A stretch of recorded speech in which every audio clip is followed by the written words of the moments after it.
Я, Александр Красноярцев, майор, летчик первого класса, 2-го смешанного авиационного полка, 21-й смешанной авиационной дивизии, принимал участие в боевых действиях на территории Украины. Совершил 3 боевых вылета, на 3-м вылете был сбит. Нам говорили, что мы работаем по военным объектам, но на самом деле координаты, по которым мы работаем, оказываются гражданские объекты, в том числе жилые кварталы города Чернигова.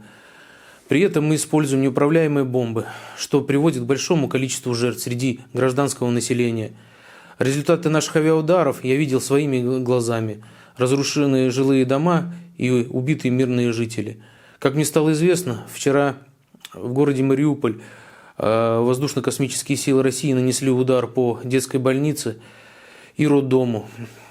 Я обращаюсь к вам, офицеры воздушно-космических сил России, которые сейчас находятся в Крыму и совершают вылеты на территорию Украины. Не принимайте участие в войне против Украины.